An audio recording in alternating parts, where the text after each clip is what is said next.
We've just got some breaking news in from Buckingham Palace, folks. So this statement has just come in from Buckingham Palace, and I'll read it for you.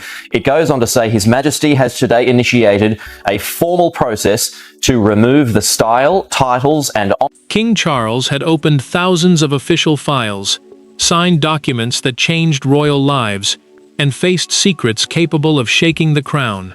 But nothing prepared him for the small cream envelope placed inside a private Windsor archive box. Diana's handwriting was unmistakable. The seal remained unbroken. Across the front were 5 words that changed the atmosphere instantly. For William, when the truth matters. Harry's name appeared on the record, showing who had last possessed it. Before we go deeper into what this really means for the royal family, make sure to subscribe so you don't miss a single update.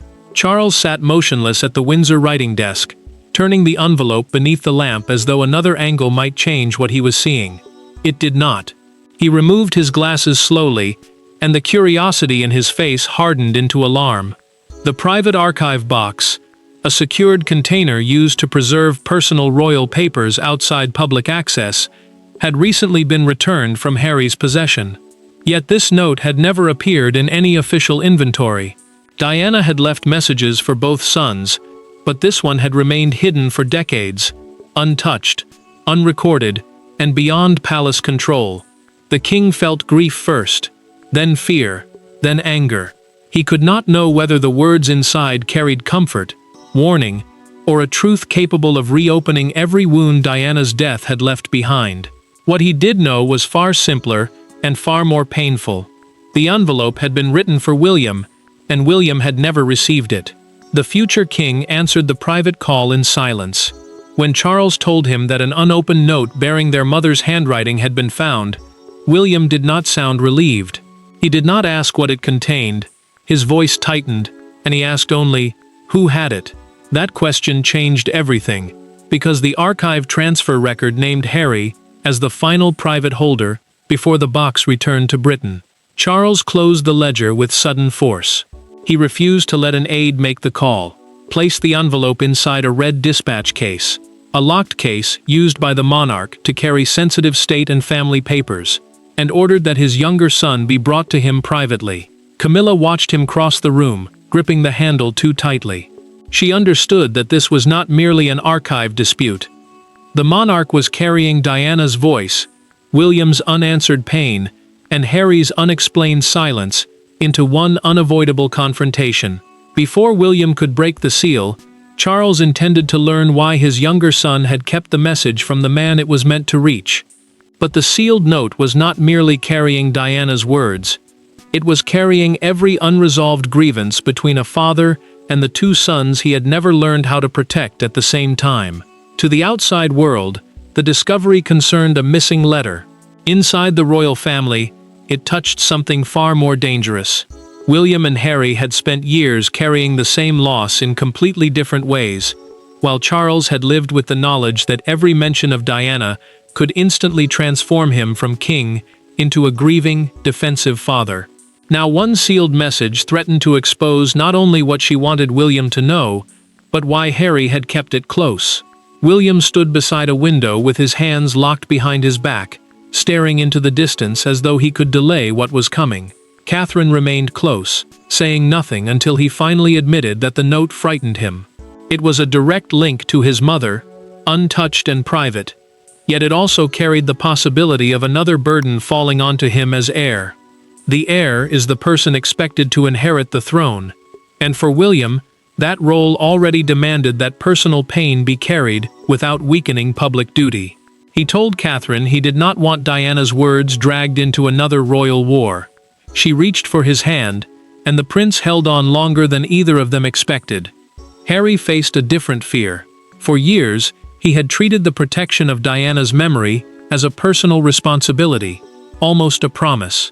He believed the palace had repeatedly softened her anger, controlled her story, and turned her most painful experiences into language the institution could survive. The palace, in this context, meant not only a royal residence, but the officials, advisors, and systems that protected the monarchy. If he had knowingly kept the note, he may have convinced himself that he was shielding her voice. But protection had a darker edge. Every year he remained silent, made the decision harder to defend. Charles understood the danger before either son spoke. William had an unquestionable right to the envelope, yet accusing Harry could destroy the last fragile thread between father and son. When the summons reached the younger prince through a private telephone call, he did not ask which archive box the king meant. He simply went silent. That silence sounded like recognition. The monarch sat alone before Harry's arrival and studied an old photograph of Diana with both boys. He turned it face down, not because he hated the woman in the frame, but because he could not bear the feeling that she was watching him judge their son. William then made his own decision. He would not attend the first meeting. Harry had to explain himself without using their broken brotherhood as a shield. As the younger prince approached Windsor, the question was no longer whether he knew about the note. The real question was whether he had kept it out of love, fear, resentment, or something far more painful. And before father and son could face one another, the palace had to confront the forgotten moment when the envelope first disappeared from royal sight. The envelope had not vanished by accident. Its journey began during a private family reckoning years earlier, when grief was still raw and Diana's belongings were being divided between memory, duty, and inheritance. On one rain-heavy evening at Kensington Palace, a locked writing case was opened in front of both princes. Most of its contents were recorded. One envelope was not. That overlooked decision became the precise trigger for everything now unfolding at Windsor. William had remained beside the table until the weight of the anniversary became too much. 10 years had passed since Diana's death, yet touching her papers made the loss feel immediate again. He left the room without explanation, while Harry stayed beside the open case, watching a retired royal secretary sort each item into the private inventory. That inventory was the written record used to identify, protect, and trace important family possessions. Its purpose mattered because anything missing from it could disappear without accountability. The secretary lifted a cream envelope, marked for William, and said it would be transferred to the official archive until the elder brother felt ready. Harry objected at once. He argued that their mother's words belonged with her sons, not with palace officials who might catalog them, restrict access, or reshape their meaning. The older man answered carefully, but his words cut deeply. The note belonged to William, not to both brothers. Harry's face tightened. In that moment, grief became possession. Harry took the envelope before the secretary could record it. He placed it inside a smaller leather folio, closed the clasp, and promised through a private documented exchange that he would deliver it personally when William was ready. The secretary accepted that promise because the younger prince spoke with certainty, and because challenging him on that night seemed cruel. William returned later, unaware that anything had been removed. No one told him, no one checked. Years changed the meaning of Harry's decision. At first, he convinced himself that he was protecting Diana's voice from royal control. Then arguments with William made the delivery more difficult. Every public disagreement gave him another reason to wait. Every silence made the next conversation harder. Delay slowly became secrecy, and secrecy hardened into something he could no longer explain without exposing the resentment beneath it. Charles eventually found the truth in a handwritten inventory correction left by the retired secretary. The note identified the missing envelope, named Harry as the person who took it, and preserved his exact promise to deliver it himself. The king read those words twice. He was no longer wondering whether his son had known. He now knew Harry had chosen to remove the message and had broken the promise that justified it. When Harry finally stepped into the private chamber at Windsor, the envelope was already waiting between him and his father, like a witness that had remained silent for far too long. There were no aides in the room, no secretaries taking notes, and no ceremonial language to soften what followed. Charles stood behind a narrow table with Diana's sealed envelope placed at its center. Harry entered, saw it, and stopped before the door had fully closed. For several seconds, neither man spoke. Then the king pushed the archive record forward and asked the question that had been waiting for years. "Why did you keep this from your brother?" Harry remained standing even when Charles pointed toward the chair. The refusal was small, but the message was clear. He had entered expecting judgment, not reconciliation. The archive record, the official written history showing where private royal material had been stored and who had handled it, lay between them beside the unopened note. It mattered because the record removed uncertainty. The envelope had been addressed to William. Harry had knowingly taken it. His brother had lived for years without being told it existed. Charles spoke without raising his voice. He said the note did not belong to the palace, to the crown, or to the son who had removed it. It belonged to William. Harry admitted taking it from the writing case, but he denied opening, damaging, or reading it. He pointed to the unbroken seal and insisted that he had never intended to steal Diana's words. He had only wanted to keep them beyond the reach of officials who might bury anything that threatened the monarchy. Harry's fear soon became accusation. He said the palace had controlled enough of their mother's story already. If Diana had warned William about duty, loneliness, or the dangers of becoming trapped by the institution, he believed her message might have been softened or suppressed. The palace, in this dispute, meant the network of advisors and officials protecting royal authority, not merely the building itself. Charles struck the table with his palm. The sound carried wounded disbelief rather than theatrical rage. He told Harry that protecting Diana's memory did not give him ownership over William's grief. The younger prince fired back that his father had spent years controlling how the world remembered her. The king stiffened, because this was the accusation he feared most, that every attempt to defend the monarchy had looked like an attempt to silence the woman it failed. Charles then asked the question Harry could not escape. Why had he not delivered the note during the years when the brothers still trusted each other? Silence followed. Harry looked away. No palace official had stopped him. No archive rule had blocked him. Resentment had slowly replaced protection. The monarch lifted the envelope and held it between them. "You did not keep this safe," he said. "You kept it from him." Yet anger alone could not determine what happened next, because the envelope belonged to William, and the power to define its meaning was about to move out of Harry's hands and into his brother's. William entered the room after Harry had been left alone for nearly 20 minutes. He did not greet his brother. He did not ask Charles for a summary. His eyes moved directly to the envelope, and the years of distance between the two princes suddenly seemed smaller than the few feet separating them from their mother's handwriting. Instead, William pulled out a chair, sat opposite Harry, and asked him to explain everything from the beginning. Harry spoke slowly, recounting the private inventory meeting at Kensington Palace and the moment he removed the envelope from Diana's writing case. The inventory was the formal record used to track valuable family papers and possessions, and taking an item outside that record created both a personal and institutional breach. He admitted that he had once intended to deliver the note himself. Then arguments came. Distance grew. Each delay made the next attempt harder, until the promise he had made became something he could no longer defend. William listened without interrupting. His hand moved toward the envelope, and one finger hovered above his mother's handwriting without touching the seal. He was fighting to remain composed, but his silence carried more weight than anger. When Harry finished, the future king asked how many birthdays, weddings, births, and funerals had passed, while his brother continued deciding he was not ready. Harry lowered his eyes. No answer could make those lost years smaller. Charles stepped forward with a prepared decision. He intended to restrict Harry's access to private royal archives because the concealment had broken family trust and violated palace procedure. A royal archive is the protected collection where important family and institutional records are preserved under controlled access. The king believed the breach demanded an immediate boundary. William stopped him before the order was completed. The prince said punishment could come later. The first betrayal had not happened between Harry and the monarchy. It had happened between two brothers, and no official restriction could answer that pain.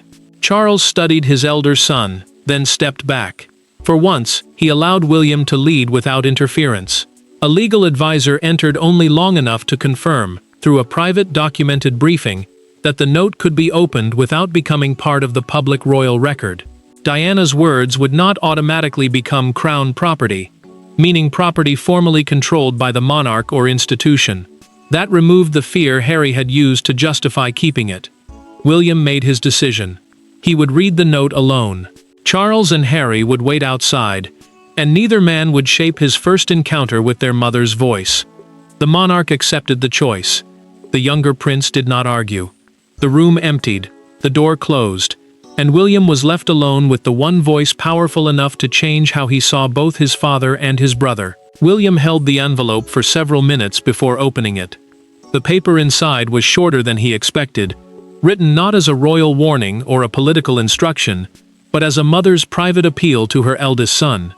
Diana spoke of duty, loneliness, and the danger of allowing pain to harden into silence. Then came the line that made William lower the page and close his eyes.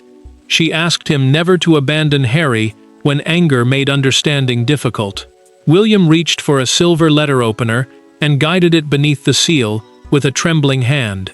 When the paper cracked, he paused and gripped the edge of the desk, as though that small sound had released years of buried grief. The note contained no attack on Charles, no secret plan against the monarchy, and no demand that her eldest son reject the crown. The crown, in this context, meant both the sovereign's authority and the institution William was expected to inherit. Diana's words were personal, not political, and that truth made them even harder to escape.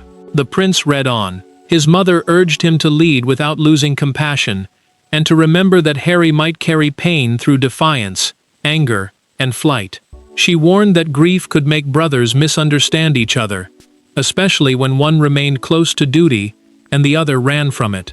William felt the full cruelty of the discovery at once. The message his brother had hidden was, in part, a plea for him to protect and understand that same brother. Harry's decision now seemed tragically self-defeating.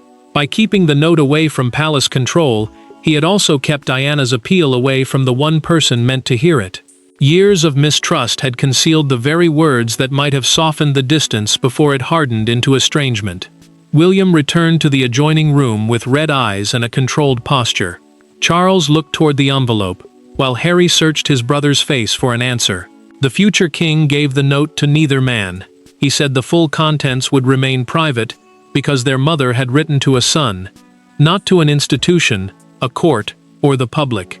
The prince revealed only one essential truth. Diana had not asked him to fight the monarchy. She had asked him not to let bitterness destroy his relationship with Harry. The younger brother sat down for the first time, visibly shaken by what his secrecy had delayed. Charles turned away, hiding the emotion that rose at Diana's unexpected mercy and at the knowledge that she had not written against him.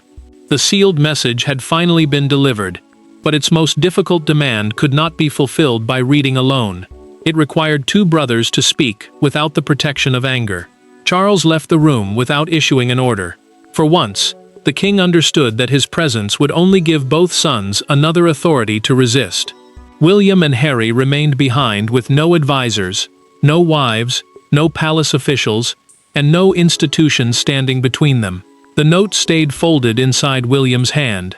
Harry stared at it before admitting the truth he had avoided throughout the confrontation. He had not hidden the envelope only to protect Diana. He had hidden it because he feared losing his last purpose. William closed the door after his father left and placed the envelope carefully on the table. He told Harry that they would not speak as heir and exile, but as brothers. The heir was the family member expected to inherit the throne, while exile described the painful distance the younger prince now lived from royal life. Those labels had shaped every recent argument between them, but neither title could explain what happened when two sons lost the same mother and learned to carry that grief in opposite ways. Harry admitted that guarding Diana's memory had become central to his identity. He had spent years believing that he alone understood how deeply she had been hurt, and that belief made him suspicious of anyone who remembered her differently. Even William began to look like part of the institution he distrusted. The younger brother confessed that surrendering the envelope felt like surrendering his final role as her defender. William listened, then revealed his own failure through their private conversation. He admitted that he often treated Harry's grief as recklessness, because anger was easier to confront than pain. It was simpler to condemn the interviews, departures, and public accusations than to ask what fear remained underneath them. Yet understanding did not erase what had been taken. The prince told his brother that years had passed while he was denied words their mother intended for him. Harry apologized without excuse. He said he had no right to decide when William was ready, no right to turn protection into possession, and no right to let resentment control the delivery of Diana's message. The elder brother did not offer instant forgiveness. He simply unfolded the note and read one carefully chosen sentence aloud. Neither son should ever confuse distance with the absence of love. Harry covered his face and broke down quietly. William stayed seated beside him. He did not embrace him, promise that everything was healed, or pretend the past had vanished. He simply refused to leave. The brothers agreed that the original note would remain with William, a private archival record, a confidential entry confirming the recovery of important family material, would document its return without exposing its contents. By morning, the brothers had reached a fragile understanding. But outside Windsor's walls, the missing envelope had already become the only story Britain wanted to hear. At 6 o'clock the next morning, one image dominated Britain. A cream envelope bearing Diana's unmistakable handwriting, photographed before it was returned to William. The words addressed to him were visible, but the message inside remained secret. Within hours, broadcasters called it the most emotionally charged royal discovery in a generation. Yet the image that captured public feeling was not shown in a studio. It unfolded outside Kensington Palace, where strangers began leaving handwritten notes beside Diana's gates. The London Chronicle placed the envelope across its entire front page beneath the headline, "Diana's Lost Words Returned to William." A front page is the leading page of a newspaper, reserved for the story editors believe matters most. This one mattered because the public was not simply seeing a lost document. Britain was seeing Diana's handwriting return at the center of a conflict involving both sons and the man who had become king. A morning broadcaster described the crisis during a live program as a mother's message delayed by the unresolved grief of her sons. The words traveled quickly because they captured what palace statements could not. This was not a constitutional scandal, meaning a crisis threatening the legal structure of the monarchy. It was something more intimate and more painful. A family wound that had survived behind titles, ceremonies, and years of silence. Outside Kensington Palace, a young boy stepped toward the gates and placed 2 white roses beside a handwritten card. It read, "For both brothers." His gesture became the image repeated across national coverage, turning public anger into something quieter. People still condemned Harry's decision, but sympathy grew when it became clear that the seal had never been broken, and that the secrecy came from grief rather than money or political ambition. William felt exposed by the attention. Through a brief written palace message, he refused demands to publish the note, and declared that his mother's private words would remain private. Harry then accepted responsibility in a carefully prepared public statement, confirming that he had retained the envelope and apologizing directly to his brother without blaming advisors or palace officials. Charles responded with a firm boundary. He announced that no criminal or legal action would follow, but Harry's unsupervised access to restricted family archives would end permanently. Camilla urged the king during a private conversation not to defend himself or reopen old arguments about Diana. The queen consort told him the message belonged to the 2 sons who had lost her, not to another public battle over his past. He listened. The world had judged the secrecy, the palace had set its boundary, and only one question remained to be settled.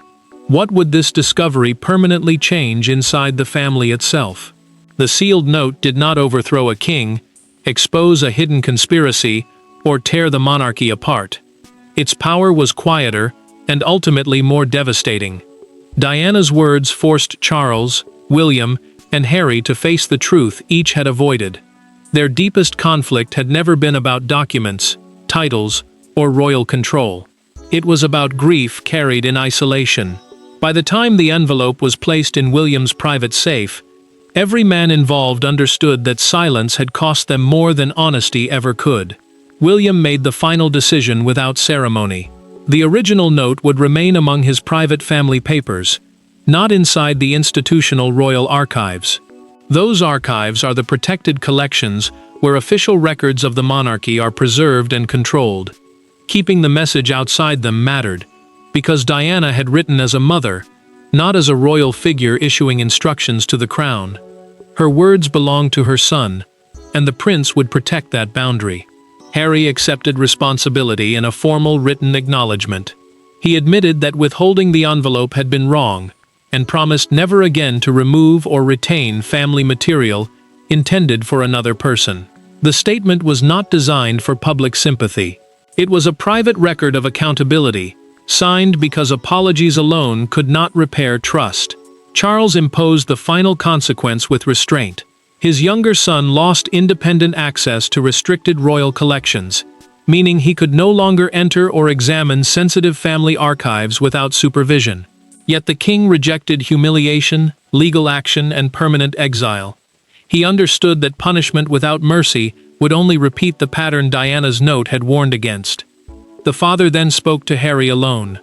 Charles told him that accountability was not abandonment, and that love did not erase the need for boundaries. For the first time, the monarch separated royal trust from personal affection. Harry accepted the decision without protest. Through that private conversation, he apologized for assuming Diana's words would automatically be controlled or used against her memory. William offered no dramatic declaration of reconciliation. He promised something smaller and more honest: private conversations, slow contact, and no public competition over who understood their mother best. The brothers were not healed, but they were no longer hiding behind distance. Later, the future king returned alone to the desk where he had opened the note. He folded it carefully, placed it beside a childhood photograph of himself, Harry, and Diana, then locked the drawer. Harry's concealment had been wrong. Charles's confrontation had been necessary. William's refusal to turn pain into revenge prevented one more permanent rupture. Diana's sealed note reached William years late, but its final purpose was fulfilled. It did not divide her sons from the crown. It compelled a wounded family to stop using the crown as a place to hide from one another. Thanks for watching. Please don't forget to like and subscribe, and we will see you in next one.